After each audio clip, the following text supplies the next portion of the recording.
In order to understand what is going on in Cuba today, you have to understand the historical context of how Cuba got here. This is a history that Cubanos, Cubans born in Cuba, understand and know. The ones that have the experience because they lived in Cuba. The history, the education, the understanding of the geopolitical context of how Cuba is in the state it is in now is deeply rooted in our minds. And this is the real history of Cuba, not what Americans are trained to think what Cuban history is. Cubans have a constant idea of revolution ingrained in their minds. So, first, we have to understand that Cubans have lived through two major revolutions in their lifetimes. First, succeeding in getting their freedom from Spain in 1898, and second, with the Castro Revolution. There was, I guess you could call, some civil war fighting in between in the early 1900s because certain factions were fighting between each other. The United States was trying to intervene multiple times, but it kind of goes a little bit deeper than we're aiming to go in today. So Cubans know their 100-year history with geopolitical influences because the entire history of Cuba is geopolitical. And to understand the reality of the situation, Americans must realize and claim their ignorance on the subject and allow Cubans with lived experience, this is very important, lived experience, to speak. One of my favorite quotes from an elder Cuban is, "My grandparents had their revolution. I had my revolution. It's time for our children to have their revolution." So this is the third reiteration of the idea of a revolution. And it's the same idea. It's libertad. It's sovereignty. It's not American capitalism. It's not communism. It's democracy. It's freedom, the way the Cubans want democracy and freedom in their country, which isn't corrupt and which isn't a dictatorship. Cubans have a very deep understanding of politics and a very deep understanding of morality, and they don't need other people to tell them what's moral and what's not moral. At nighttime, when the sun sets, the culture is for Cubans to bring out their chairs and talk about world events in the streets, talk about what's happening, what matters, talk about life. See, Americans typically tend to talk about, sports or Kim Kardashian or what rapper has beef with another rapper. It's important to understand that Cubans have a world history understanding pertaining to their historical context on at least a 100-year basis. Americans typically only really understand their history and geopolitical context on maybe about a 4-year time frame. So it's important to understand why Cubans feel so passionate about this, especially the Cubans that used to live in Cuba, right? They've seen revolutions fail them before. They wanted the freedom, the revolution, when they were young, when they had their other revolutions, and it didn't work out. Today, they still are calling for their libertad. So why hasn't the two revolutions worked out and they need a third one? Well, this is very important, and we're going to talk about it in this presentation. So we have to go to 1898. That year was basically the start of the Spanish-American War. Hold that thought. That's not really the start of the Spanish-American War. It's just when the United States entered the Spanish-American War. Cubans have been fighting with Spain for years, since before Jose Marti. He was the revolutionary in the 1870s, and he was basically a founding father for Cubans. If you're American, you think back to Benjamin Franklin, or Thomas Jefferson, or George Washington. Jose Marti is for Cubans the same exact thing. He's their Thomas Jefferson. La patria es ara no pedestal. This means that patriotism is sacred. It's not for clout, and it's not for anybody to use as a means for an end to talk their book or to gain an audience or to further their business, right? Patriotism isn't a guise for a business for making money to be corrupted, right? Patriotism, the idea of freedom, is basically a holy or a sacred ideal that you should not And you cannot use it for ego morality, otherwise you corrupt the idea and you corrupt the movement. Even before the 1870s, there were massive battles in between major countries for control over these islands, right? They want the resources, they want control of the island, they want their imperialism. And where we really get into the meat and potatoes of Cuban independence and Cubans rising up, wanting their freedom, wanting their libertad, in 1868, the 10 Years' War began, which is when Jose Marti went with his revolutionaries and they had their first attempt to gain their freedom, to gain their sovereignty. They did this through, I guess you could call guerrilla warfare type tactics, as any small, underpowered group has to resort to defeat or even contest with a Goliath. The 10 Years' War concluded in 1878, 10 years later, and it ended in a truce. It ended in a lot of murders. The Cuban population was ravished, especially black Afro-Cubans. A lot of Cubans were killed, and keep in mind, slavery was still a thing back then. After Jose Marti retreated and there was a truce, the revolutionaries come back and they decide to launch their second campaign to gain their independence. And this time it was successful.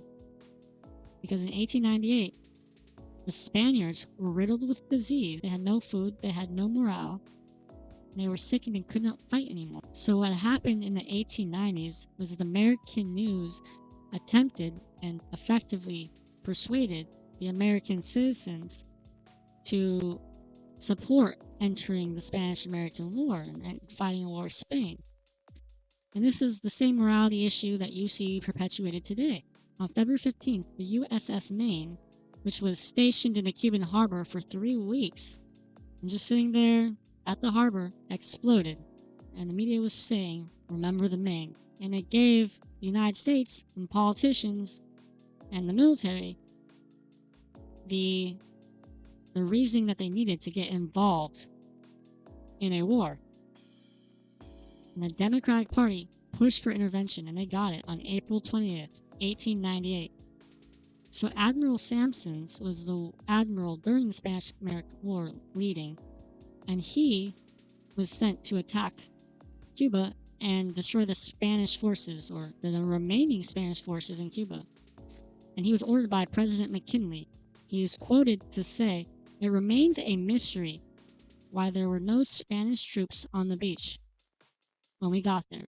Well, we know there was no Spanish troops on the beach because the remaining Spanish were retreating. They wanted to get back to Spain. They were done. The war and the fighting had been going on constantly for years. The U.S. Secretary of War, appointed by President McKinley, William Howard Taft, came in and created his own provisional government in Cuba, and he named himself the Provisional Governor, establishing the Guantanamo military base. The Platt Amendment gets passed in 1901, allowing him to do this, allowing U.S. forces to come into Cuba.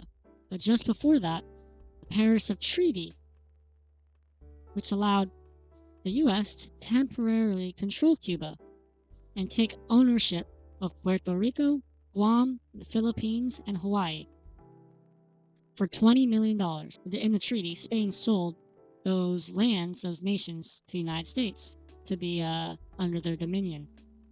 So America basically took control and was the new imperialist nation controlling these nations. The media also justified for Americans the need for this type of provisional government, portraying Cubans as barely removed from savagery, as ignorant blacks who couldn't rule themselves. This greatly demoralized Cubans when they found out they weren't getting their independence. And this destroyed the previous Teller Amendment, which was the war ratification that said the U.S. would not occupy Cuba and it would just liberate it. But look what happens. It's the same thing that happened in the Philippines and the same thing that happened in Puerto Rico. So then the Platt Amendment gets passed. This amendment tells Cubans that the U.S. would end occupation only when Cuba accepted U.S. military occupation in Guantanamo Bay and other military bases, when they accepted the right for the U.S. government to supervise, which is just political terms for basically meandering around the idea of imperialism. The U.S. government also had the right to veto any legislation that the Cuban democracy would pass. they had the right to intervene as well, and they would use that right in the near future multiple times. After Taft, there were 3 presidents from 1909 to 1925, and there's very little distinction between those people. There was Jose Miguel Gomez, Mario Garcia, and Alfredo Zayas y Alfonso. And then after that, we have the well-known Machado come in. So we don't really distinguish any of these rulers, any of these, quote, presidents that were in place between this time period, because they weren't really presidents. They were just pretty much proxies for the US government, and they were all very corrupted. There was no fair elections, even though there was perceived to be fair and free elections. Cuban voices and Cuban votes did not matter. All that mattered was Americans using the Cuban island as their playground, essentially. And the Cubans descended into mass poverty and into mass unhappiness during these times. Machado comes to power, which is another US government proxy, in 1925. He's backed by the US and allowed a lot of investment into the country and a lot of American gangsters at the time to come in and destroy the Cuban country, essentially. So Machado decided that he wasn't going to give up power, and the U.S. government in 1933 decided that the Machado dictatorship had failed and it was ineffective. So they decided to put in a new dictator, which is Batista. This was not a smooth transition of power, and Batista forces had to come in and remove the Machado regime. But the Batista revolutionaries, the regime that came in, were backed by the United States once again.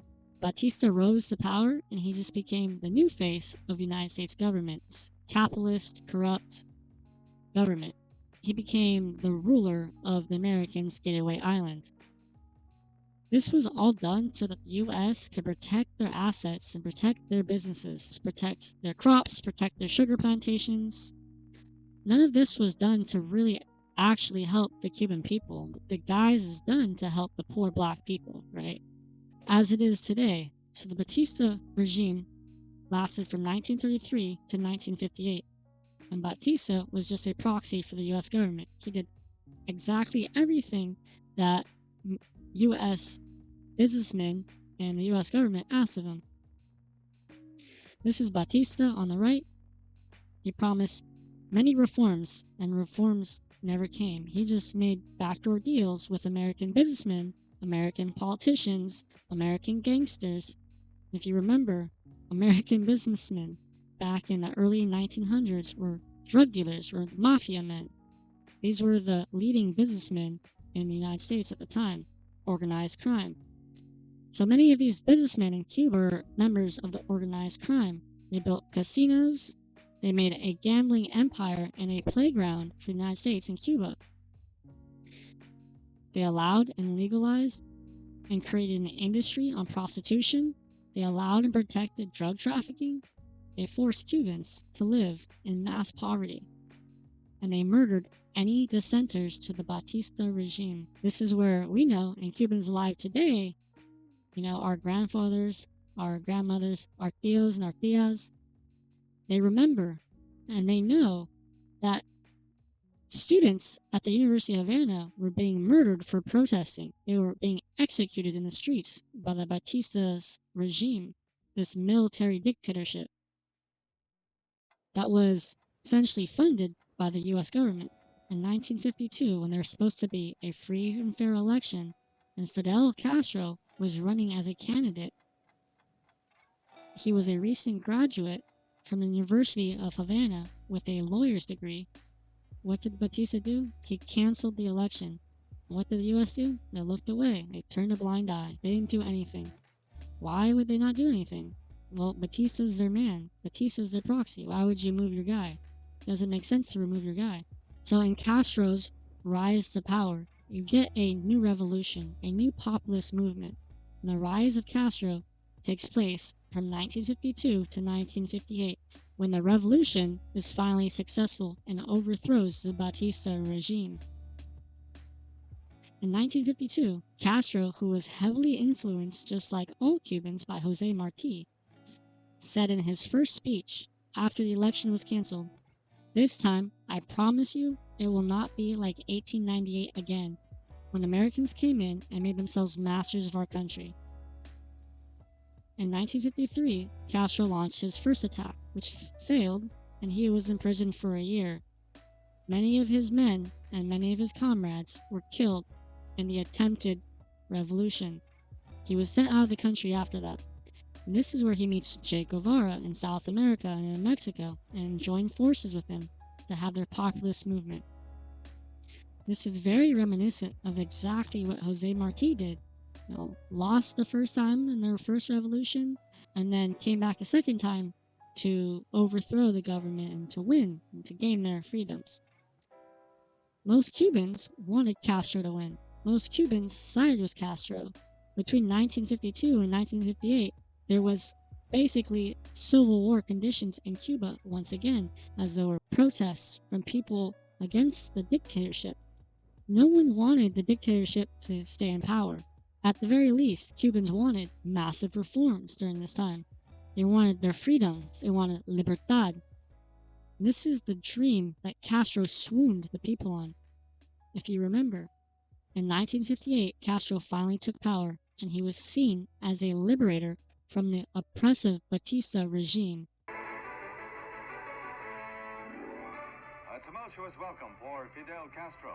A cheering, singing, flag-waving crowd of thousands greets the Cuban revolutionary leader and premier, as on arrival he pushes past police and security guards to return the enthusiastic greetings, despite rumors of assassination plots against him.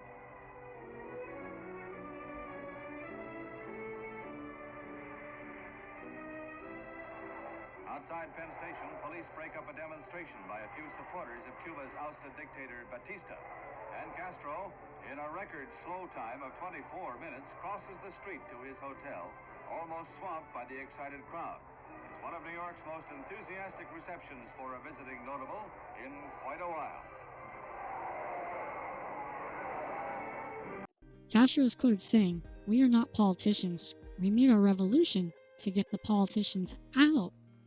In 1959, Castro visited the United States of America. He visited for 11 days after securing the successful revolution of Cuba. And when he came, he was seen as a liberator of the Cuban people. He was cheered on, and the media loved him. They couldn't get enough of Castro's anti-American Marxist rhetoric. Eisenhower, during the 11-day visit, went on a golfing trip and avoided any chance to meet Castro.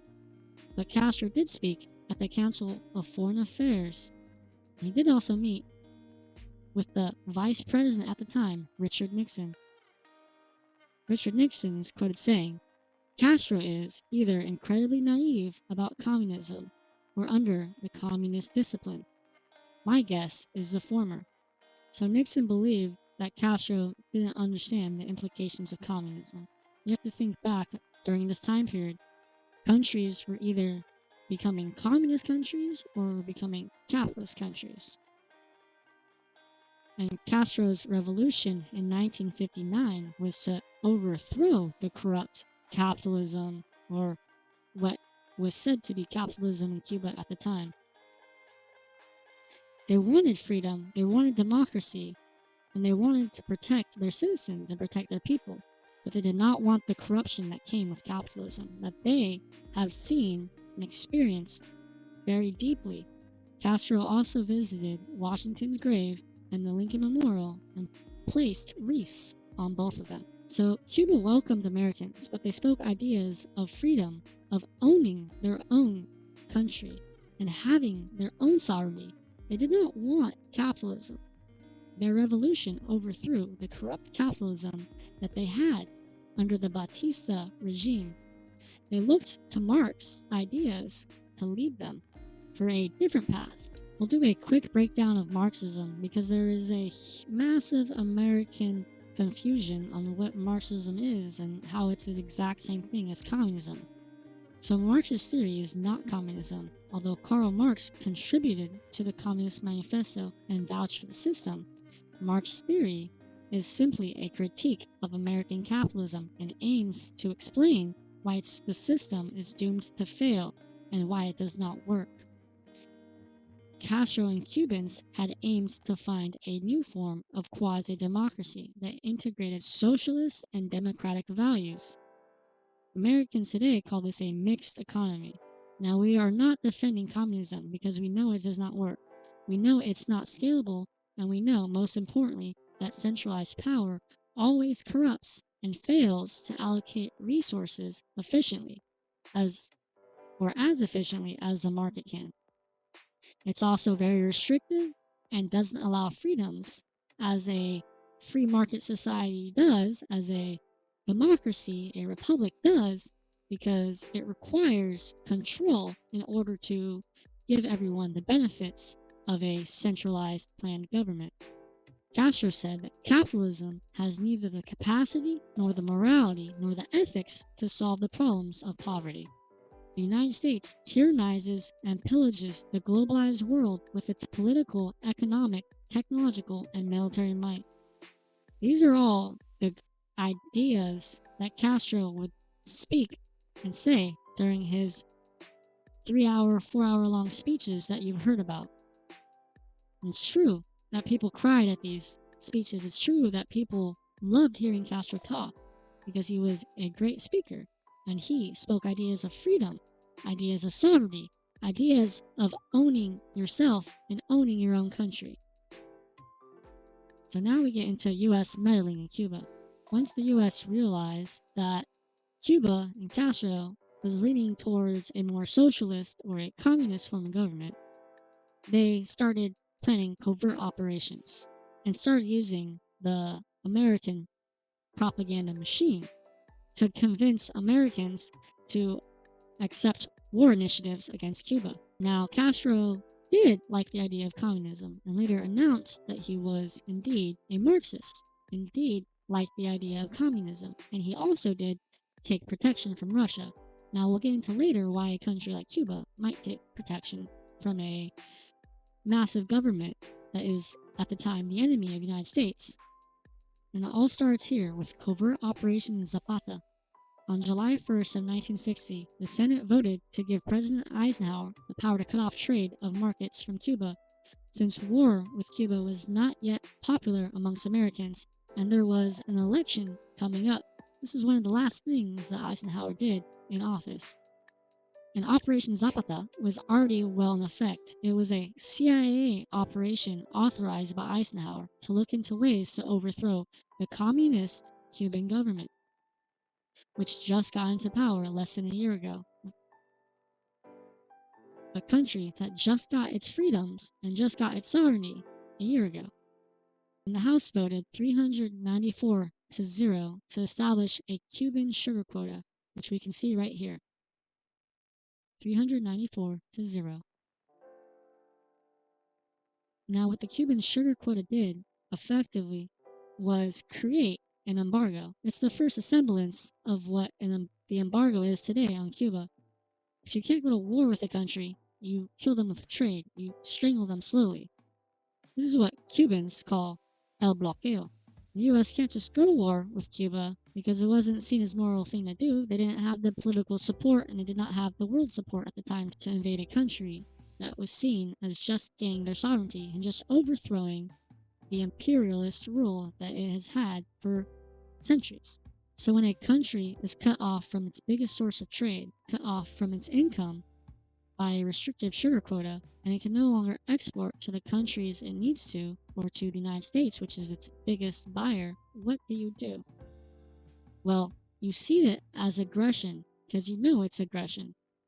So Castro gave a speech on August 6th of 1960, which was a month after the sugar quota was put into place, and he read to Cubans during one of his famous speeches, the Givens Law, which is a direct quote that Castro read from the Givens Law in 1960. Given that this act constitutes a repetition of ongoing conduct in the United States and of North American government directed toward denying our people the right to exercise its sovereignty and its comprehensive development, thus reflecting the despicable interests of the U.S. monopolies, which have hampered the growth of our economy and the expression of our political freedoms, It is the duty of the peoples of Latin America to undertake the recuperation of our natural resources, removing them from the domination of foreign monopolies which impede our progress, promote political intervention, and disregard the sovereignty of its peoples. So Castro's referring to 26 U.S. owned companies that were nationalized under the Givens Law. This is a country taking back its natural resources from a capitalistic, monopolistic, imperialist government or imperialist businesses that didn't give Cubans good prices, that overpriced everything, that wanted the Cuban government to fail and wanted the United States to control the country. All Cubans have ever wanted was to have their own sovereignty, to have their own freedom, to have their own control over their own resources and decide the fate of their own country. And I believe it also did offer a compensation price for the U.S. government, a fair market price, as the U.S. government loves to offer countries fair market prices as well. But U.S. government and businesses did not take it. They abandoned the island. And they abandoned the island even before the Givens Law was read. They abandoned the island during or before the 1959 revolution. The Givens Law was actually dated July 6th, which means it was written 5 days after the sanctions from the U.S. government. But it was enacted a month after it was first drafted. According to the Givens Law, 26 U.S. companies were nationalized. Those companies were the telephone company, the electricity companies, the sugar companies, the oil companies, and some retail stores. The name of each of these companies was read, and thousands of Cubans in attendance shouted. It was called after each name was read. This was like a battle cry or a chant, a feeling, an emotion of finally being free, of finally owning your own country and not having any other countries tell you what to do or own your people, force you to do things you don't want to do. The Times Magazine said Washington last week slapped Havana with the most severe trade embargo imposed on any nation except Red China under the penalty of a $10,000 fine and 10 years imprisonment. The U.S. barred Cuba, which traditionally buys 70% of its foreign goods in the U.S., 2/3 of all American imports. Only medicine and non-subsidized foods, such as canned goods, may still be shipped. The U.S. embargo essentially cuts off oil supply and forces Cuba to rely on the USSR for crude oil. This crude oil was the only source of energy at the time, and the only countries shipping out oil at the time, for the most part, were the US, Russia, and some from China, and some European countries. Times also reported that the U.S. Secretary of Commerce was blasé about the embargo's potential to drive Cuba further to the Soviet side, saying, "Too bad. After all, we've been the ones who've been pushed around lately." Castro had responded to the further sanctions of the U.S. government by saying, "My idea, as the whole world knows, is that the capitalist system now doesn't work either for the United States or the world, driving it from crisis to crisis, which are each time more serious. We have never been guilty of any act of aggression. We have only been doing the revolutionary thing in defending ourselves. Ideas do not need weapons." As soon as JFK becomes president of the United States of America, he authorizes Operation Zapata, which was a CIA operation, if you remember. It was known as the Bay of Pigs and took place between April 15th and April 17th, 1961. The all-on onslaught, the overthrow, the covert invasion by the American government, by the CIA, used exiled Cubans as a pawn to try and take back the country and take back their land, which was nationalized. Americans don't think that was right that Cuba nationalized the companies and said, "You know what, it's ours now. You guys have to leave." The US didn't like that, which is understandable. So the Bay of Pigs is authorized, and 6 CIA-owned B-26 bombers, painted to look like the Cuban Air Force, leave Nicaragua and to bomb the country of Cuba. The whole operation ended up being a complete failure. Was it a failure on purpose? Was it a failure on accident? Maybe not, maybe so, but we know it as just being a complete failure by the US government.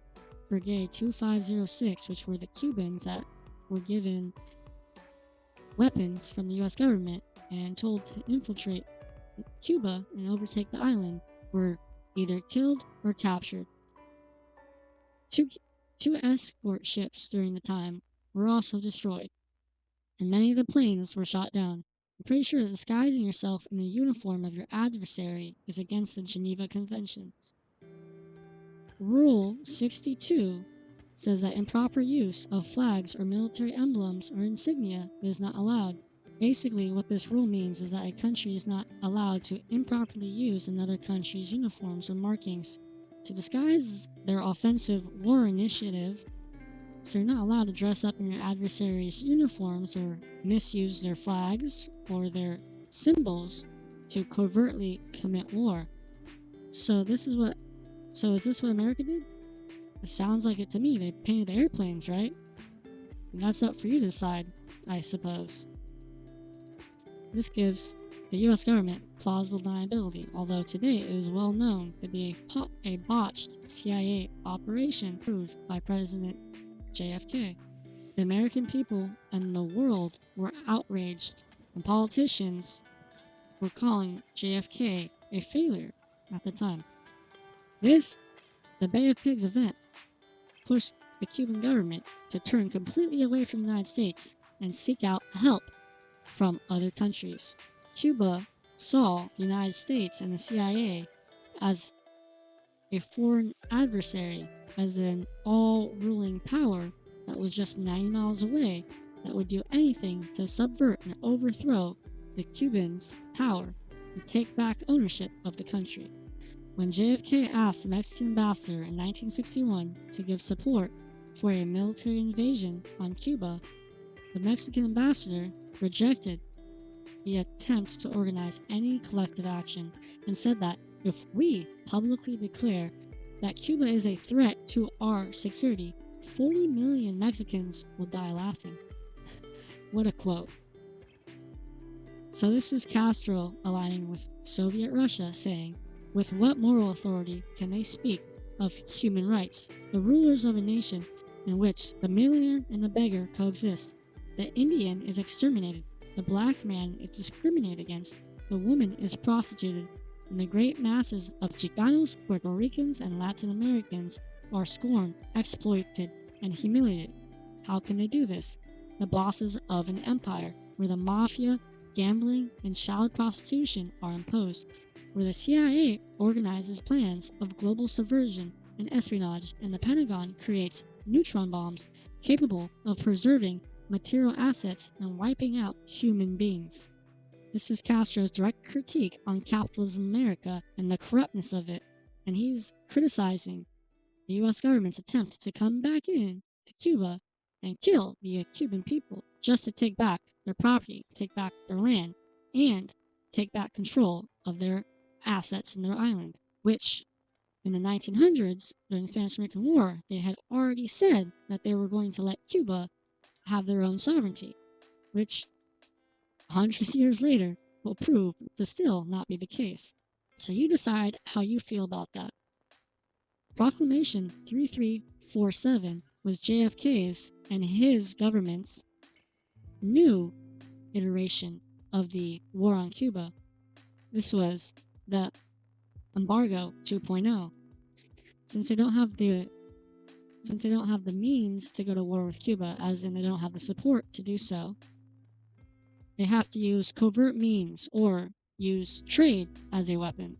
The Joint Chiefs of Staff approved a plan to use covert means to lure or provoke Castro into an overt hostile reaction, which would create the justification for US not only to retaliate, but to destroy with speed, force, and determination. This is a quote from the Joint Chiefs of Staff at the time. JFK denied the war proposals as he wanted to get reelected, right? And he didn't trust the advice from his military generals that he had just a few months before, right, during the Bay of Pigs. He felt like he was misled and lied to about the situation in Cuba, so he wanted to seek out a different path in order to maintain his political presence and to reestablish him as a good president, which Americans seem to believe he was, right? He was probably one of the best presidents in American history. On February 7th of 1962, JFK signed into law the proclamation, which gave him the power to have the embargo on Cuba, which he did use to block all goods going to Cuba and all goods coming from Cuba. No trade with Cuba, no medicine, no canned food, nothing. At the time, Cuba gets, what did we say, 70% of its trade with the United States directly? So this is designed to destroy a country. The embargo of all goods was aimed at forcing Cuba to bend to the will of the US and return control of the island to the United States. Cuba was not willing to do so, as they had a doctrine of self-determination, anti-imperialism, and complete sovereignty.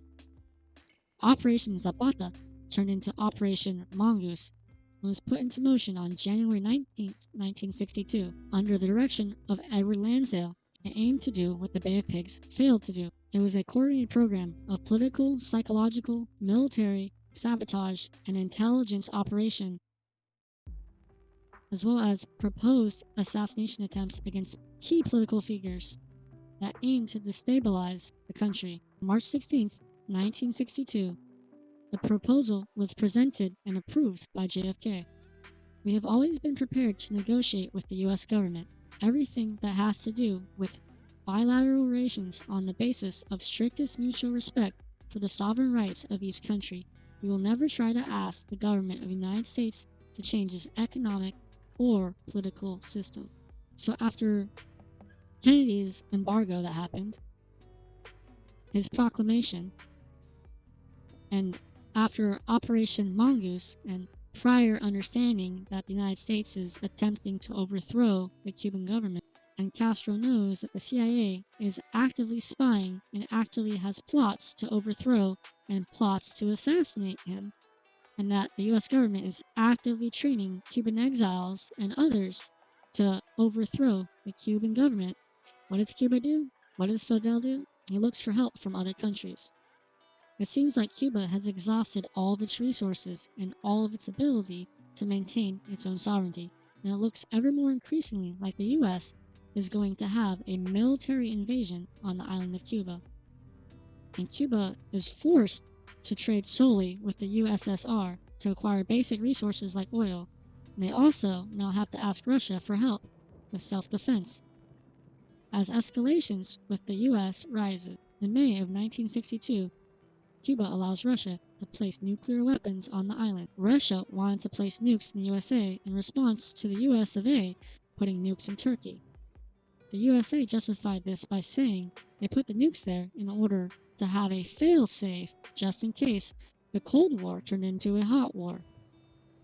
So Russia justified and had reason to do the same exact offensive or defensive move that the USA just did. And at the same time, it allows perfectly what Cuba is asking for: help, assistance to protect them from the United States. And you're already trading basically 100% with Russia at the time and getting all your resources and all your aid from Russia and all your trade from Russia, so you might as well ask them for help as well. After Cuba looks for help, the Cuban Missile Crisis is inevitable. The U.S. Joint Chiefs of Staff asked JFK yet again to go to war with Cuba, pitching the crisis as a good occasion so that they can finally have justification to invade the island. JFK did not like the idea once again, as he did not have the popular support for such an action, especially since his reputation is tarnished from just a little over a year ago from the botched Bay of Pigs operation that attempted to overthrow the Cuban government, which at the time was seen by essentially the rest of the world as a sovereign government. JFK announced on October 22nd of 1962 on national TV that missile sites were found in Cuba and put a naval blockade around Cuba to block off the USSR from sending any aid or help to Cuba.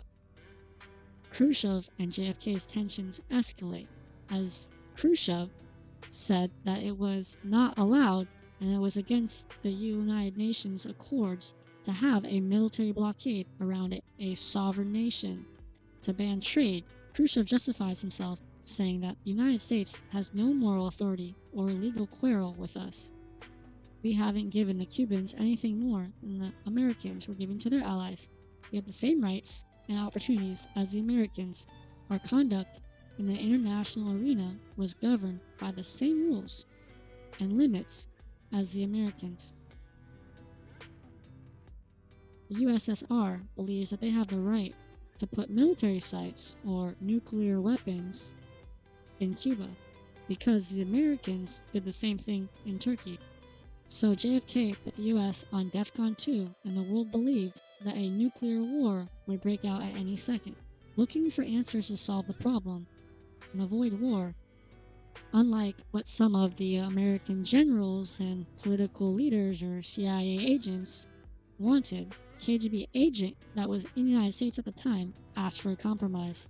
On November 20th of 1962, the 1 month and 4-day Cuban Missile Crisis had ended, with the US and the USSR agreeing to both remove their missiles from their respective locations of Cuba and Turkey, and JFK agreed to never invade Cuba. The US Jupiter missiles that were in Turkey were removed in April of 1963. The embargo did not end after crisis. The same trade restrictions remained with the United States and with Cuba. Even heavier sanctions came into place, and they were done by covert means, by means that an average person does not understand. Other countries and companies were incentivized, if not forced, to not trade with Cuba, as items destined to Cuba were sabotaged, so other countries trading with Cuba would also be sabotaged by the CIA through covert means. Some examples are machinery damage, chemicals added to lubricating fluids to cause rapid wear on diesel engines. A manufacturer in West Germany was paid to produce ball bearings off-center. Another was paid to do the same exact thing with balanced wheel gears. In October of 1964, the CIA, NSA, and British intelligence colluded to sabotage a German cargo ship destined for Cuba, carrying cargo of 42 buses that would aid in Cuba's infrastructure of their economy and transportation systems. The MV Mageburg ship collided with a Japanese ship and all the cargo was lost. It was an incident, an act of God, insisted Keith Toms, a tug crewman on the Thames that night. No one was killed, there was no injury, and no one was accountable, and no one was responsible, and only Leland Motors would be forced to replace the buses. Historians found documents that added weight to the suspicion that the ship was rammed at the behest of the CIA as an initiative to sabotage anyone doing trade with Cuba and anyone breaking the U.S. embargo with Cuba, with the U.S. threatening to blacklist any ships breaking the blockade, be it not a military blockade, but a legislative blockade, a written down on paper blockade. Leland Motors decided to use an East German ship. And there was evidence that the captain of the Mageburg was misled. He stated that the Japanese ship broke international law by navigating the wrong way and giving misleading signals. The captain of the Yamashima Maru refused to speak about the matter. The question of CIA involvement could possibly be resolved by the examination of the pilot's logs, which were supposed to be stored at the London archives. They were not found and could not be found. So what happened was there was a miscommunication with someone on the Yamashita Maru who sounded a signal that indicated they were going to pass port to port, meaning that they were going to pass each other from left side to left side, just like a car drives in America on the road. Go ahead and look into this if you want to learn more about this specific event. But the fact of the matter is that the US government and the CIA, if not directly sanctioning any trade or stopping any trade with Cuba, would use war tactics and covert means to sabotage and destroy companies trading with Cuba.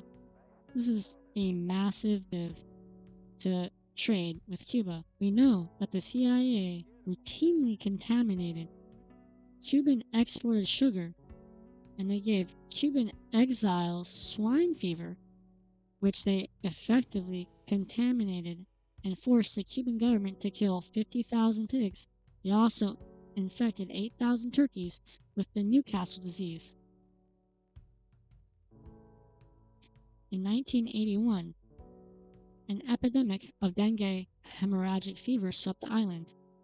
The United States had long been experimenting with using dengue fever as a weapon, and Cuba asked the U.S. for a pesticide to eradicate the mosquito that was involved, and they were not given any aid. Over 300,000 cases were reported in Cuba. It is also very interesting to note that the perpetrators involved in the Watergate scandal were in fact Cuban American exiles, who believed that the objective of Watergate was to break in and obtain information establishing that the regime of Cuba's Fidel Castro was taking an active part in the campaign of Senator George McGovern for the White House. This is not new. This is a well-known tactic. The breakdown in communication, the saying that, oh, you're here to do this when you're actually there to do something else. This is a classic tactic by the CIA. And this is the same tactics that it used in the Bay of Pigs, for example, funding Cuban exiles and other individuals to overthrow the Cuban government and commit terrorist acts. None of this is new. Cuban Americans are simply a means to an end for the CIA and the US government, whether it be for votes for an election or for masterminding political subversion. In October of 1976, Orlando Bosch, a Cuban exile and a known CIA operative, blew up a Cuban airline, killing everyone on board. Orlando Bosch was involved in many terrorist plots. He was a known CIA operative, and he was funded by the US government. He was a terrorist to other countries and to the American people. Other governments asked for Orlando Bosch to be extradited by the United States government to their country to stand trial, where he was being held by the United States on immigration charges at the time. Bosch, at the time, was serving a prison sentence for a bazooka attack on a Polish freighter in Miami. But he was freed as a result from a campaign launched by Jeb Bush. Bosch was pardoned on July 18, 1990. The New York Times was the lonely voice denouncing Bush's pardon. So the question is, who is the state-funded terrorist organization? Who is the one that implements coups around the world? Who is the one that has had numerous, in the hundreds, attempts to kill and assassinate political figures in Cuba and around the world? Ask yourself that. The embargo was not enough.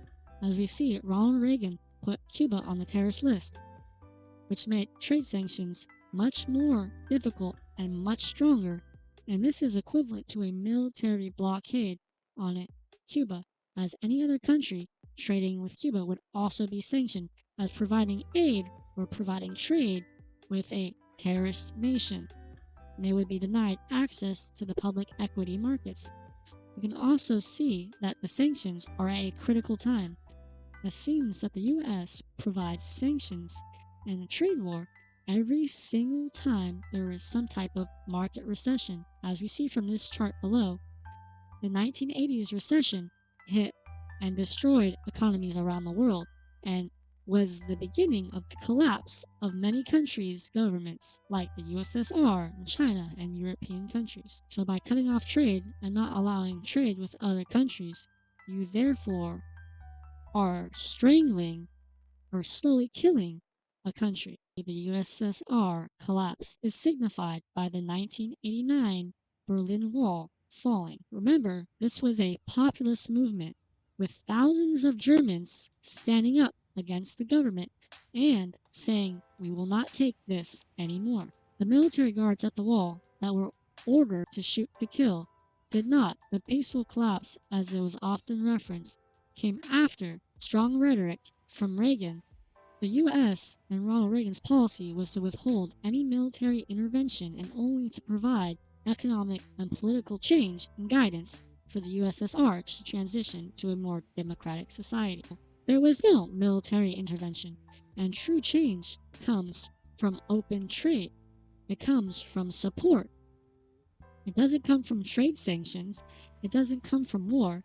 It comes from true humanitarianism, where in this case the US government did the right thing. They had airdrops over Berlin, where they dropped supplies and food to the people stuck in the Berlin Wall. Surrounding countries opened their borders and allowed immigrants from East Berlin to board trains and to be transported to other nations where they could start a new life. The USSR was collapsing, and Cuba was in an economic panic and economic struggle. Oil prices were through the roof. Prices of goods were through the roof. Cuba called this a special period. Cuba could also not trade with the rest of the world during an economic depression. When no one is producing enough wealth for their country to sustain, and all countries' economies are crashing, imagine you can't trade with anybody. What do? There's nothing you really can do.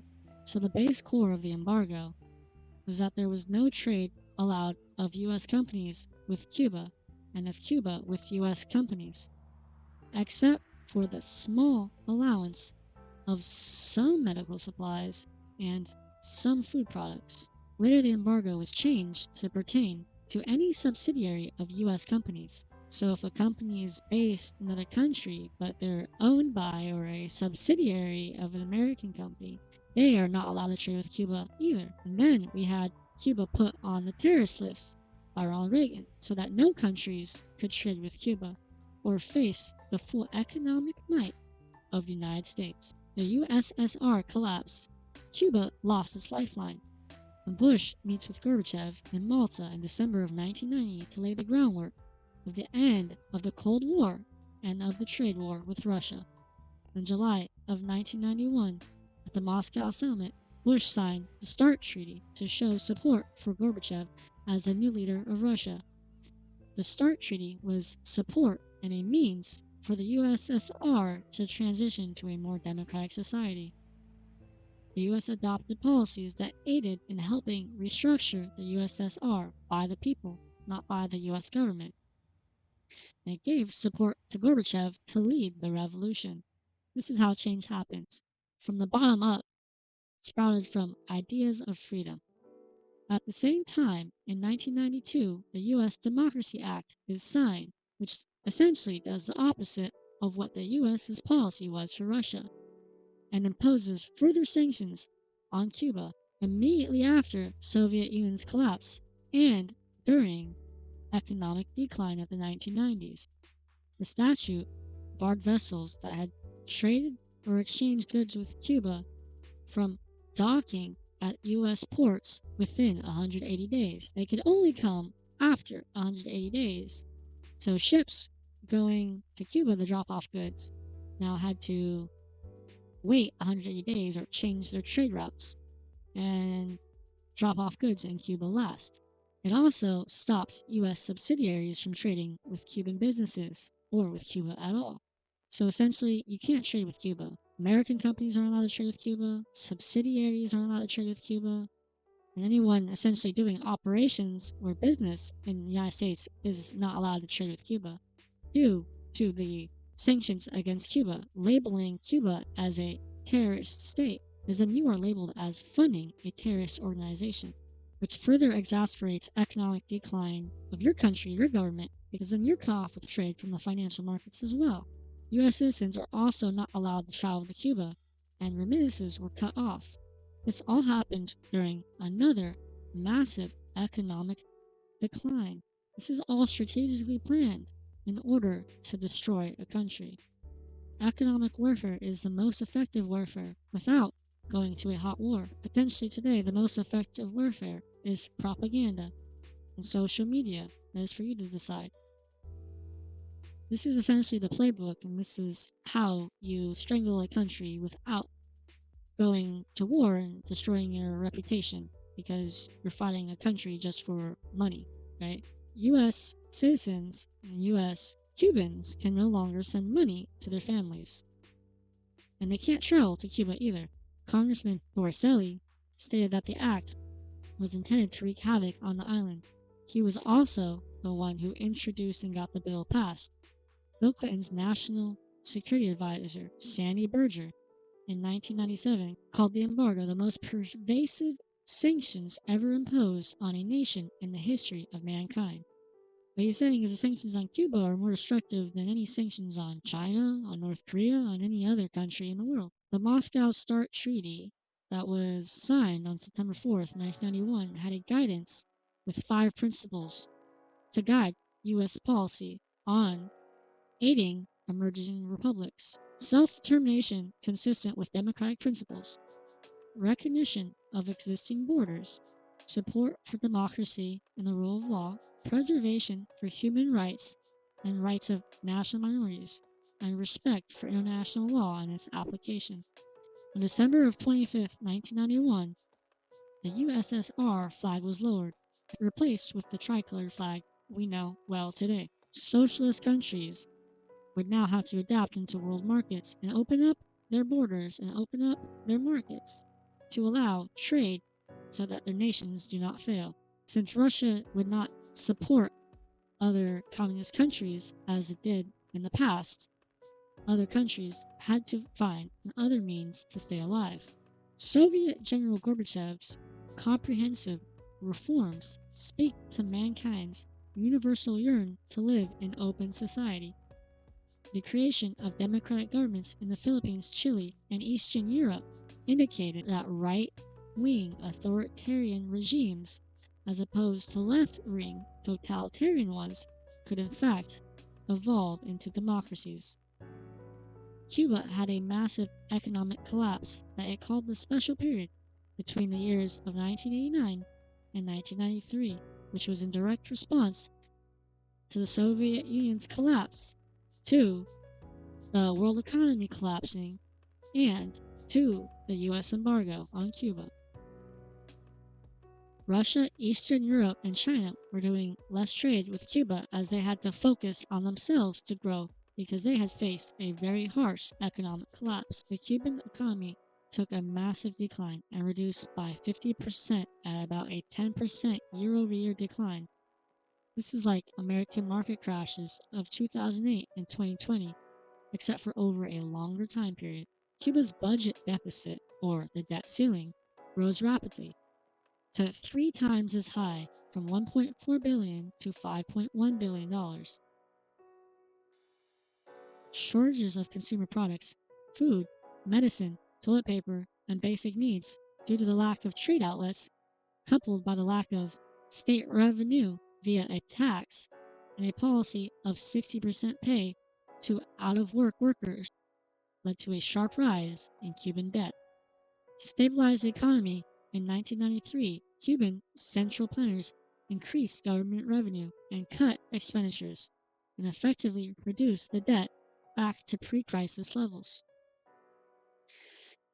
This greatly reduced the livelihoods of humans since budget cuts always come from the people's pockets.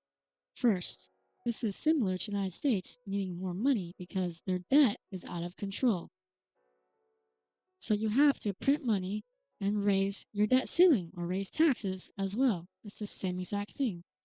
A lot of you Americans like to call it a tax through inflation, although your tax through inflation affects unproportionately, as we rely on the US dollar much more heavily than the US does.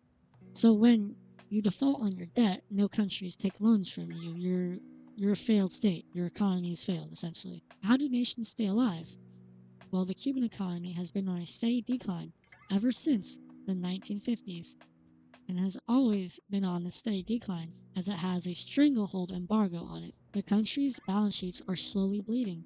This leads to worsening conditions for the Cuban people because the government has to raise revenue somehow. Well, how does the U.S. raise revenue and cancel debt?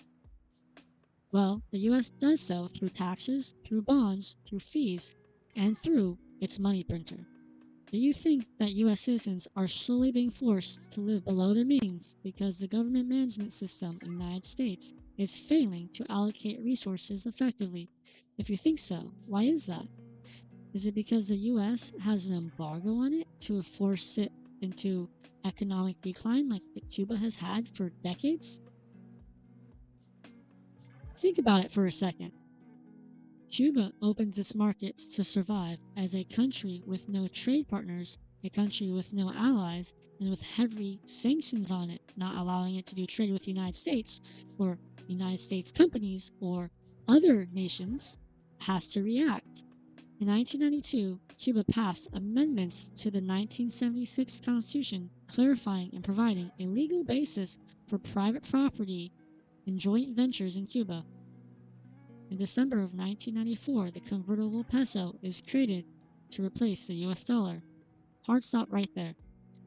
Why would a convertible peso need to be created to replace the US dollar? Well, the US doesn't allow trade with Cuba. And most importantly, the US doesn't allow other countries to trade with Cuba because they're not allowed to trade in US dollars.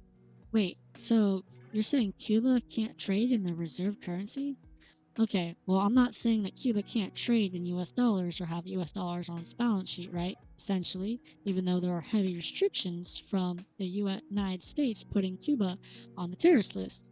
What I'm saying is that the United States made sure and put into law that Cuba cannot take debt denominated in the reserve currency in US dollars, so that furthermore stifled trade and stifled relations with other countries. All trade by Cuba must be paid for in cash, right then and there, in US dollars. There are no countries today in the world or then that trade without debt. Debt is essential, it's a necessity when it comes to trade. So Cuba is essentially cut off. They need to replace the US dollar to leverage out to take debt and fulfill the empty space that they have because of the US dollar restrictions now. So they create the CUC. In 1994, Cuba allowed foreign banks to operate within Cuba. And in 1995, it updated the property clarifications, stating that now foreign investors could own 100% of the company, raising it from the previous 49% ownership only. This is to stimulate economic investment and foreign relations with Cuba. How else does a company operate if it doesn't have anything to trade, or if it cannot trade? Well, it has to operate with tourism. This is its only source of income. This is much like many tropical islands, much like any third world countries that we see in Asia, in South America, in any tropical islands. All the income comes from tourism. In 1997, legislation was passed for the central bank to become an autonomous and independent entity, just like the Fed in the United States of America. The Helms-Burton Act of March 12, 1996, signed into law by Clinton, tightened and codified the embargo. It did so by extending territorial application of the initial embargo to apply to foreign trade with Cuba, and penalized foreign countries allegedly trafficking property formerly owned by the US and accosted by Cuba. Therefore, foreign investors investing in infrastructure and opening businesses in Cuba will now be sanctioned or penalized because the United States wants their property. They want their stake before anybody else. So we know that it expanded penalties, and Cuba can no longer take debt in US dollars, which is what we talked about earlier. Central banks don't allow Cuba to take debt and don't allow Cuba to have the same economic ability to trade with other countries because the central banks and main banks block transactions to Cuba as it's on the US's terrorist list. So Cuba has to create its own currency to continue to trade. Otherwise, you can't really trade at all. You have to build up your US dollar cash reserves. In order to do that, you have to have something on par with the US dollar for Cubans to trade in between so that you increase your reserves of US dollars to actually trade with other countries. Does that make sense? Okay, if this doesn't make sense, think about what El Salvador is doing with Bitcoin, right? They're made Bitcoin a legal tender in their country, but they allow citizens to trade out the Bitcoin for their dollars or for US dollars or other reserve currency, right? So the government is taking the Bitcoin and saying, here, if you don't want the Bitcoin, have the US dollars, in order to build up its balance sheet, to build up its reserves, in order to have a means to trade, to have a future investment. It's not exactly the same, but it's very similar. The sanctions will last until Fidel and Raul are no longer in office.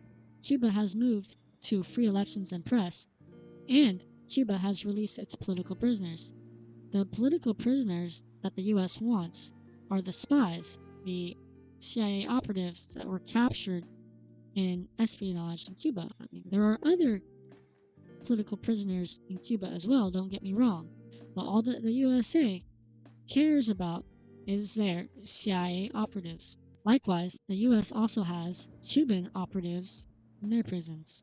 In the 2000, the Trade Sanctions Reform Act altered the embargo to allow some commodities and some medicine to be traded with Cuba once again. So to rehash this, JFK put into place his proclamation, the hard military embargo, and after the Cuban Missile Crisis was over, the hard ships, the military embargo was removed, but it was still in place as essentially the same type of embargo, no trade with Cuba, right? Reagan came in and tightened restrictions even more, putting Cuba on the terrorist list. Furthermore, laws were passed by Clinton and Bush to make trade even harder. Bush codified the laws, but remember, Bush codified the trade embargo with Cuba and made it essentially illegal for foreign countries to invest in Cuban land and in Cuban business. The 2000 Sanctions Reform Act once again allowed some trade with Cuba because the U.S. sees that there's foreign investors coming to Cuba and that the capital markets are opened up to other individuals around the world. And America says, hey, we want a piece of the pie. And if you are a foreign investor coming to Cuba, you're not allowed to because Cuba's land is our land because we owned it. So if you are buying land in Cuba as a foreign investor, then you're not only trading with a terrorist nation, but you're trafficking previously owned land that was taken by Cuba by force, right? That's what the United States is saying. The main goals of the 2000 Trade Sanctions Reform Act were to assist Cubans in regaining their freedoms, strengthen international sanctions, provide for continued national security from Fidel Castro's terrorism and theft of property from the United States, and by Castro's political manipulation by the Castro government, and also by the desire of Cubans to escape, and there is mass immigration of Cubans to the United States. But the key point here, and the key phrase in here, is theft of property. The USA wants their money, they want their land, they want their pie. They want their imperialism, right? They want their control. This is exactly what the USA will get when they have their second Bay of Pigs, right, in 2021. War and weapons only bring more oppression and only bring more death. And not only that, but Cubans have seen in the past military intervention from Americans as corrupting the governments that they tried to instill themselves. Each form of government that Cuba has had in the past was created as a direct response from the United States, right? In the early 1900s with Machado and Batista, the capitalist, corrupt governments that were in place that were just proxies for the gangsters and businessmen from the United States. And then Castro's revolution, which recoiled in response to United States military intervention, the United States not letting Cuba decide its own destiny. Let's talk about Cuban immigration. The first wave of Cuban immigration happened from 1959 to 1962. These were Batista regime supporters, exiles, and wealthy Cubans in fear of a populist movement. The second wave was from 1966 to 1974. Castro had announced that anyone who wanted to leave Cuba may do so without leaving in secret. This created a frenzy of Cuban relatives in Florida renting boats to come get their families. President Johnson later started the Freedom Flights initiative, which put Cubans on airplanes and transported them to the United States. This class of people included working class Cubans, Cubans with relatives already in the USA, and those who no longer believed in the direction of Castro's communist government. The third wave was in 1980 and was called the Mariel Boat Lift. Thousands of Cubans crowded the Peruvian embassy to seek asylum. Since massive economic conditions were present during the 1980s world economy's collapse, before those Cubans gathered at the embassy, a bus full of Cubans crashed through the gates of the embassy and they refused to leave. And the Peruvian embassy also refused to give up the Cubans who had entered. So Castro responded by opening up the port of Mariel for 6 months to anyone who wished to leave. Once again, Cuban families rented boats and piled as many Cubans as they could into these boats. About 120,000 Cubans came during this 6-month period. This was working class people, political prisoners, and some criminals, as the Mariel boat lifts are associated with Marielitos, which were made up of members of gangs of a previous time. These gangs were essentially the drug traffickers that existed in Cuba, much like the United States has drug trafficking in the United States. Now, the drug trade in Cuba is much less than the United States because the consequences are much, much more harsh in Cuba. The fourth wave of Cuban immigration was in 1991. They were called the Balseros. They were seeking refuge from economic crisis and an increasingly failing centralized planning form of government that was failing to provide for the people. In 1994, Clinton signed the wet foot, dry foot policy, where Cubans intercepted at sea would be returned to Cuba, aka returned to the Guantanamo Bay, and Cubans who made it to shore, who had essentially dry feet, would be granted asylum. The U.S. government and the Coast Guard had a massive task force to capture Cubans at sea and return them. They did not want massive immigration to the United States to put further economic burden on the United States during the economic collapse of the 1990s. In 2002, some Bush administration officials charged that Cuba was engaged in research and development on an offensive biological warfare program, and Bush policy states it's a goal to crash and strangle the Cuban economy. It further restricts travel to Cuba and creates a task force in Miami to isolate the Castro regime economically and deprive the Castro regime of the US dollars that it so desperately needs. In February of 2008, Fidel Castro stepped down due to failing health conditions, and Raul was already handed power in 2006. Cuba turns to a single-party bureaucracy.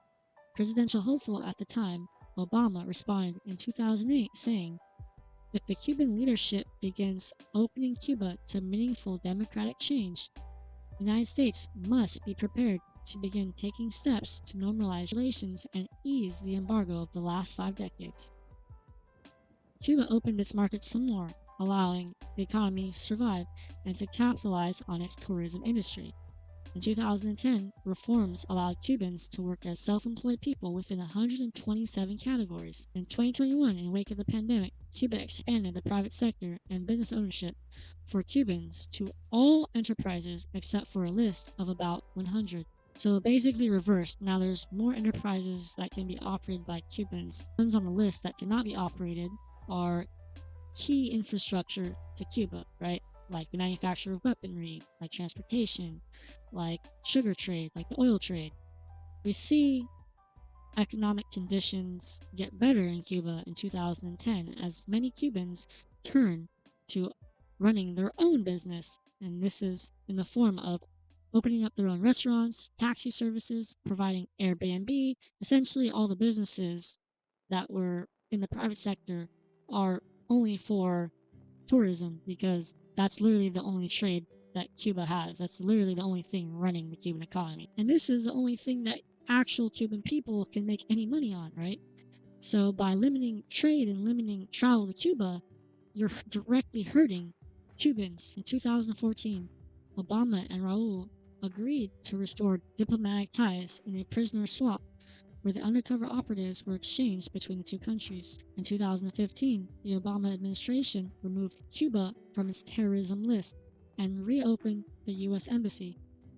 In 2016, Obama was the first president to visit Cuba in 90 years, and he allowed commercial flights to once again operate between the U.S. and Cuba. When Trump came into office, he reversed the Obama-era legislation.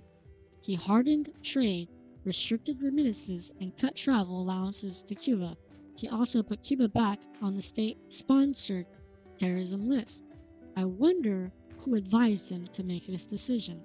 He also removed Americans from the U.S. Embassy, citing a possible Cuban attack on American citizens in Cuba, known as the Havana Fever. In April of 2018, Raul steps down as president and puts in Miguel Diaz-Canel. In June 2019, all forms of travel to Cuba are banned except for commercial travel. That means no private flights, no private jets, no cruise ships, no private boats, no yachts, no Miami Cubans going to Florida. You have to take a commercial airplane. And only some commercial flights could go to Cuba. And the only flights that could go to Cuba were only allowed to go to Havana. All flights cut to any other destinations were cut.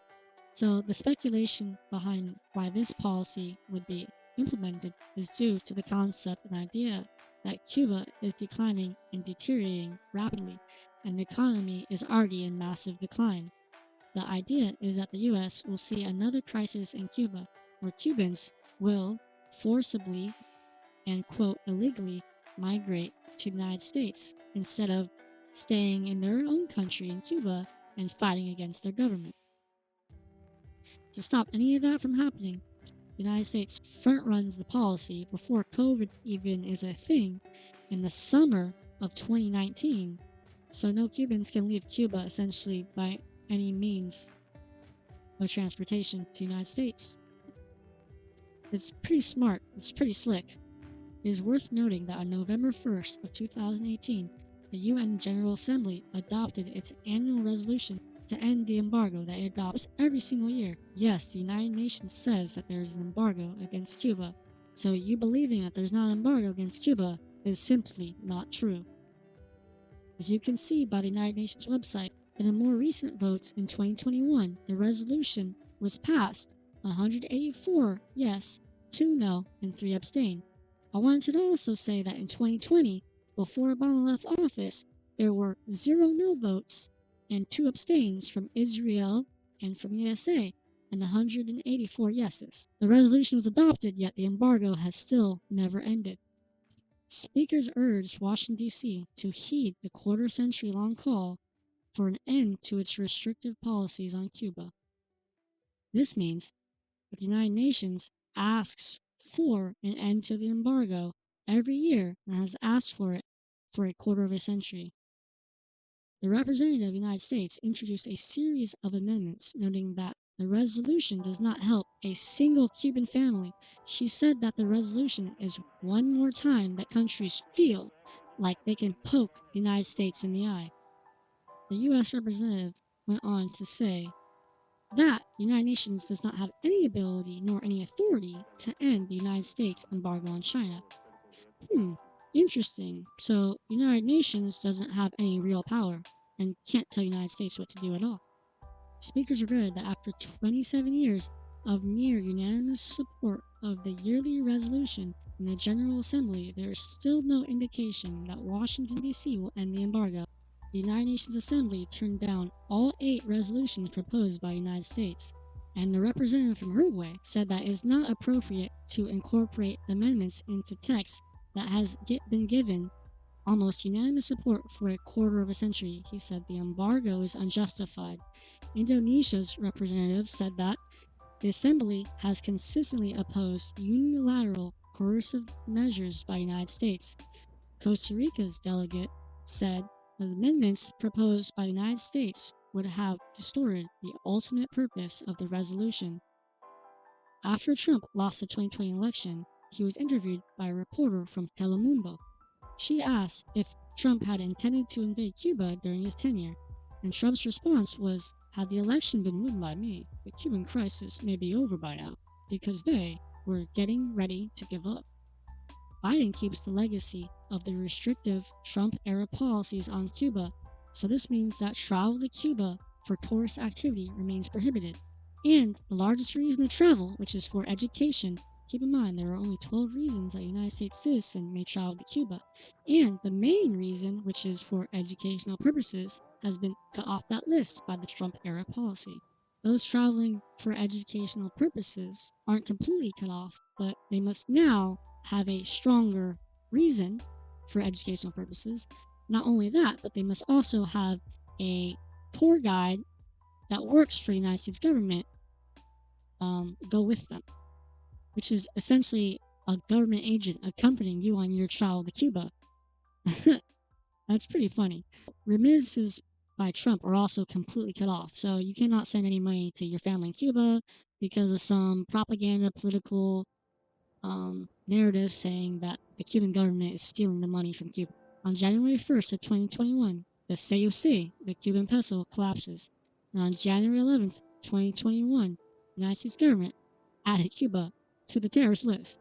Biden upheld the ban and currently is stalling on legislation to open up remittances to Cubans again. So we've heard that remittances are funneled straight to the Cuban government, which is an inaccurate take on how remittances work today. This account has been a recent narrative by politicians like Marco Rubio for a political campaign. Now, you must remember as Americans that politicians are going to offer the world to you because they have an election coming up in a year. And this narrative misleads who benefits and how the Cuban government uses the dollars that flow into the country. For example, we go back to 2004 when the Cuban government began charging a 10% tax on US dollars incoming to Cuba in the form of cash. The Cuban government justified this as a necessary means to tax the black market, which is the United States, a sales tax. You pay a sales tax on all the services and all the goods that you buy. So what is this? This is a sales tax on tourism in Cuba, right? So when people are visiting Cuba and they are paying in US dollars, Cubans go trade that in for CUCs to buy the goods they need to buy, and the CUCs are traded in and the American dollars are taxed, because how else did the Cubans get the American dollars, right? They got it from their family or they got it from trade, which means that that's untaxed earnings, essentially, right? Not only are Cubans getting their living wages, as the Cuban government says is a living wage, which is probably not accurate, and which we know that Cubans find hard to survive on, right? But the Cuban government needs to take a tax, just like the American government would take a tax on any sales of any goods, any revenue, any profit that citizens make. The tax does not apply to wire transfers of dollars or to any other convertible currency. So Cubans could have avoided the entire tax by simply accepting CUCs or getting the money transferred to CUCs or to another currency other than US dollars. If you've ever been to Cuba, you know that the tourist black market is massive, right? It's not really a black market, it's just the secondary market that was created for Cuban businesses to operate. The question is, how does the government, or how would the US government, raise any tax on those individual transactions which are not tracked in a system like the IRS or like your credit cards track in the United States? Well, the Cuban government has to have some implementation of some sort of tax. In America, I believe the average tax rate for Americans is 15% on your entire year's earnings, and a higher tax rate on corporations. The United States has a list of companies in Cuba that are blocked from doing trade, the Cuba Restricted List, effective January 8th, 2021. Lists many companies. I'm not sure if that's all of them, but it's quite a lot. So we look at Western Union's pay structure. Notice Cuba on the list? Well, no, you won't, because Cuba's not on that list. The new wave of restrictions that started on November 26, 2020 by the Trump administration and upheld a month later by Biden stopped remittances companies from operating in Cuba. And airlines also cannot operate in Cuba. That list that we looked at earlier covers basically all the companies that Western Union could do trade with. So what Western Union did was shut down all of its offices in Cuba. This is very interesting to see happening in 2021. Is this a strategic United States exploiting the COVID narrative to weaken the Cuban economy even more and effectively starving Cubans? Effectively creating a genocide of a country? Sounds like it. This may be hard for you to hear, but it's true. The US is running a repeat of the same practices that led to the Cuban Missile Crisis in 1962. The policies and the strategies are the exact same. The propaganda is identical, and all of the narratives sound the exact same to us Cubans. We've heard it all before. Promises of the world and promises of giving us sovereignty with a military invasion. They never come true. A capitalist country like the US never helps another country without making sure that it can capitalize on that country, without making sure that it receives something in response as the expectation of a reward, of a monetary reward, or of a stake in that country. What Cubans ask for is something very simple. Please just hear, listen, and respect the voices of Cubans. It is very clear what Cubans are asking for, and it's not what the political theater and talking heads are telling you. It is libertad. We must deal with our own problems from within. Populist movements are the only way to solve problems. Humans solve problems, and humanitarians solve problems. Yes, our speech has been limited by our government, by the internet being shut down, and we thank the world for the support of the return of our basic rights. We ask that the US look within as well and stops limiting free speech in their country. Does Julian Assange not have the right to free speech? Does WikiLeaks not have the right to expose the silenced wrongdoings of the US government? Is there not a free press in the United States? Please, America, do not point the finger and consider looking in the mirror. We stand with Americans and their pursuit of their inalienable rights as well. We are hungry. Our economy is wrecked. The pandemic has compounded the difficulties us Cubans face after Trump's policies that cut us off from our critical needs. We don't have the basic means of survival. Everything is way too expensive to buy. We cannot survive on the state-managed allowances that the government provides. We plead for the US to hear our voices. They are echoed by the UN and have been for decades. End the embargo. You are hurting us. You are abusing us. You are slowly killing us. We do not ask for much. We ask for food and medicine. What we do not have because of the embargo, because of the pandemic, and because of poor management by our communist regime. We are in crisis. We are in revolutionary times. We have grown tired of communism, but the ideals of helping our fellow Cubans out are still ingrained within our blood, within our minds. Even though our system has failed us due to the embargo, due to our dictatorship, and due to the pandemic. We are revolutionary spirit, a spirit that has always been within us, a mindset of similar proportion to what the American founding fathers have, or what to our Jose Marti has, a dream of self-determination and non-reliance on anyone else, on any other country, any other nation, any other monopoly. We do not beg and we do not want to be beggars. It is in core opposition to who we are as people and what we believe in. We believe in sovereignty, in self-sovereignty, and in our own ability to establish our own democracy and our own free, fair government that we want. Elizardo Sanchez, one of Cuba's leading human rights activists, a previous professor at the University of Havana, and the president of the Cuban Commission for National Reconciliation and Human Rights, says, the more American citizens in the streets of Cuba, the better for the cause of a more open society. Now, what does he mean by that?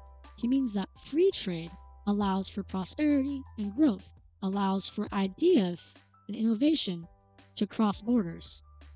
As we know from looking at history, every isolated society, be it in the past because of geographical reasons, like Australia, like Africa, like the Americas when the Europeans first came to America, the people who lived in those isolated countries are isolated to ideas, they're isolated to innovation, they're isolated to freedoms. Us Cubans are also isolated. And even though the regime attempts to limit what we can see, the ideas of freedom the ideas of libertad will always come, because ideas are unstoppable.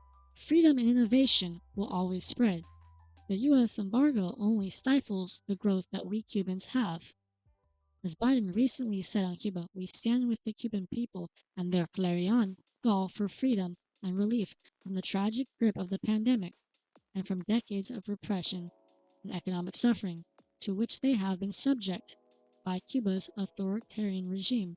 The Cuban people are bravely asserting their fundamental and universal rights.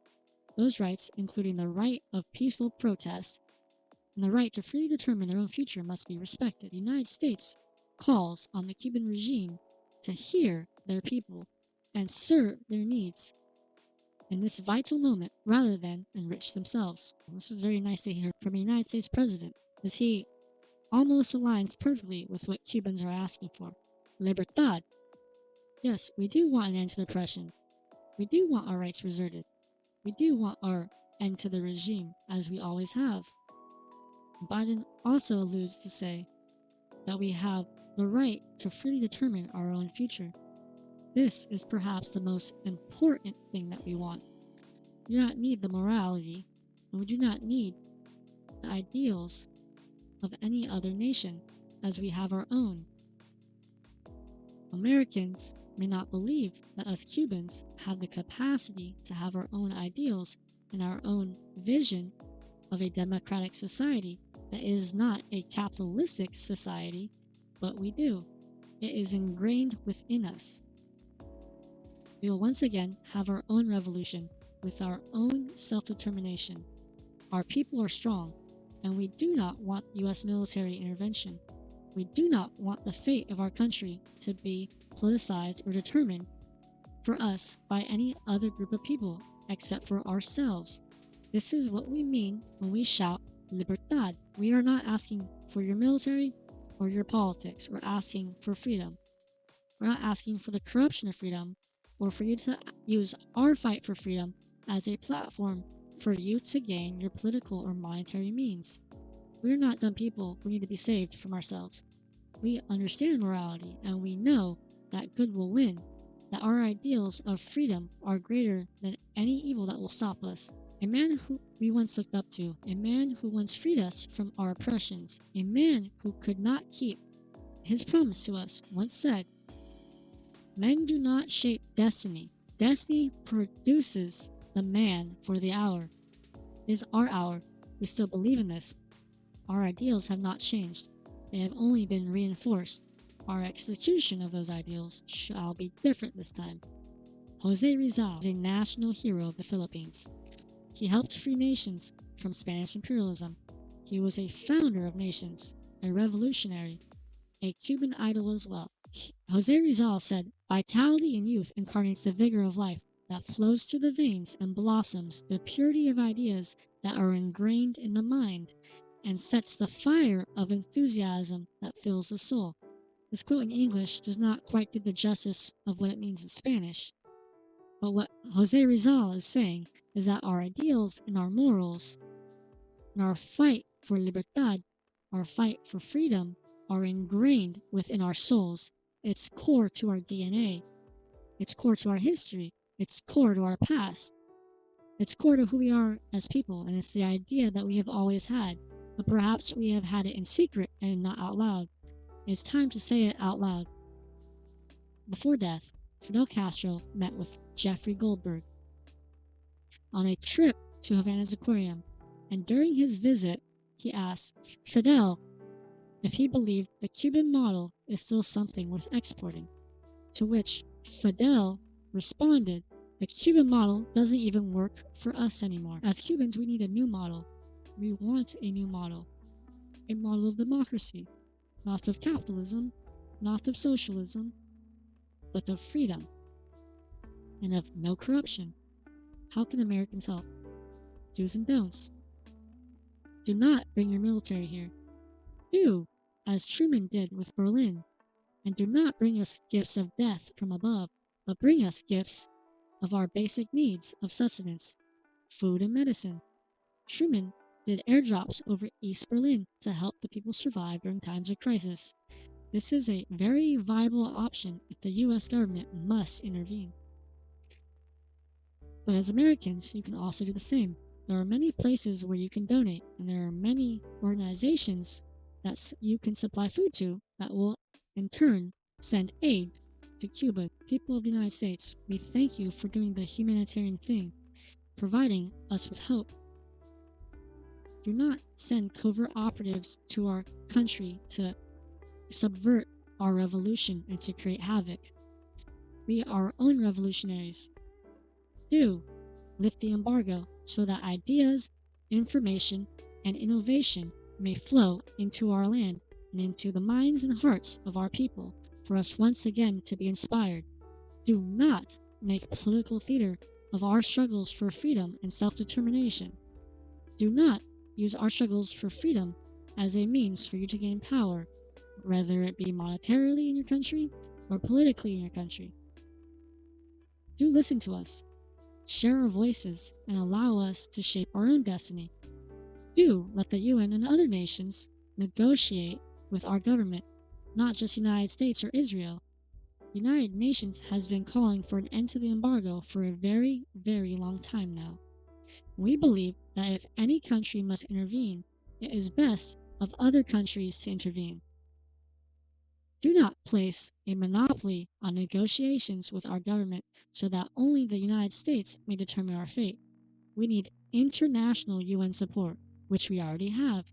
Please speak up and do the humanitarian thing, not because you'll be patted on the back or because you'll be praised on your social media or because you'll be rewarded. Do it simply because it's the right thing to do. Please, America, be brave, speak up, repost Cuban voices. Do not wait for the okay to do so from your talking heads and your politicians. Stand up to your politicians. Stand up against the U.S. military intervention narrative. Maintain your own freedoms so that we may maintain ours, so that we may have inspiration to look to. Don't let your government take your inalienable rights. Trust us, we don't want that, and it comes very quick. Donate to help a Cuban. RecargasCuba.com allows straight donations to Cuban phone numbers. You just enter the phone number and it fills the phone of the number that you entered. There are numbers online that you can find at the Cuban card to directly refill, or there are other people you can send money to who will refill phone numbers for you as needed. Check out friendsofcaricascubana.org. Check out Crosslips Records on Instagram. Check out Laura Marreo on Instagram, or Yemeni Phone Recharge on Instagram. Check out Diane Garriga on Instagram, or Cubanos Alante on Instagram. For information and education, please go and visit Cuba Amp on Instagram for translated videos. Check out Cuba Explained for English explanations on what is going on in Cuba. Check out Cuba.sos on Instagram for U.S. organized protests. Visit the supportcubans.car.co for more info and places and ways to help. Join the Discord where we talk about and organize ways to provide aid, humanitarian aid, and ways that we can help our families.